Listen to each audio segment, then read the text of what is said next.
रोग के लिए कैसे कर रहे हैं, एक आंतों के रोग के लिए क्या कर रहे हैं, और बाकी किस किस रोग में हम लोग किस प्रकार की सर्जरी करते हैं, ये भी हम आप लोगों से भी शेयर करेंगे। भाई वो रोबोट का वो फॉर्म है क्योंकि इंडिया में इससे एडवांस फॉर्म नहीं है। All over the world is one more अभी रिलीज हुआ है, क्योंकि एक आध हॉस्पिटल में ही, क्योंकि इंडिया में 3-4 साल बाद आएगा।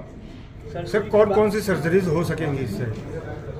जो हर प्रकार की सर्जरीज, जो दिल की सर्जरी, गुर्दे की सर्जरी, प्रोस्टेट की सर्जरी, आंतों की सर्जरी, लंग्स की सर्जरी, सो हर हिस्से की सर्जरीज पॉसिबल हैं, जो कि कई सर्जरीज रहती हैं जिनको कि पहले एवेलुएट किया जाता है कि ये रोबोट से संभव है कि नहीं संभव है जिस हिस्से की, और जो संभव होती हैं वो इनसे की जाती है। सर नॉर्मल सर्जरीज और रोबोटिक सर्जरी में क्या कुछ फ़र्क है और क्या तो मतलब सेफ होती है? हाँ, ये मच मोर सेफर है।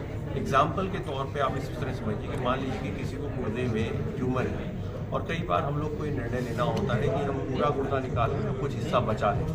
रोबोटिक सर्जरी द्वारा कई बार ऐसा होता है कि हम उतना ही निकालें अगर हमारे को पहले बाकी सारे इन्वेस्टिगेशन से पता चल गया है कि कहीं और नहीं है, तो रोबोटिक सर्जरी इसको आसान कर देता है और वो उतना ही हिस्सा निकलता है जिसमें कि बीमारी है, बाकी बचा लिया जाता है। जबकि अगर रोबोट नहीं होता था पहले, तो कभी कभी हम लोगों को पूरा गुर्दा निकालना पड़ता था। तो ये बहुत सिग्निफिकेंट एडवांटेज है। एक तो प्रिसिशन सर्जरी का, फिर छोटे चीरे होते हैं, फास्टर रिकवरी होती है, कम खून बहता है इसकी वजह से।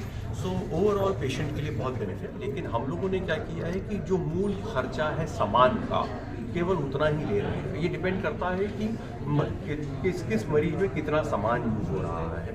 तो मान लीजिए कि ये कभी खर्चा 1.25 लाख रुपए होता है, कभी एडिशनल अगर उसमें और इंस्ट्रूमेंट यूज होते हैं तो जितना इंस्ट्रूमेंट का खर्चा होता चला जाएगा, तो बिटवीन 1 and 2 lakhs का रुपीज़ का एक्स्ट्रा खर्चा होता है जो नॉर्मल सर्जरीज होती है उसके। I am doctor Ekta Sharma, मैं सीनियर कंसल्टेंट हूँ ऑब्स एंड गायनी में एट अपोलो मेडिक्स हॉस्पिटल।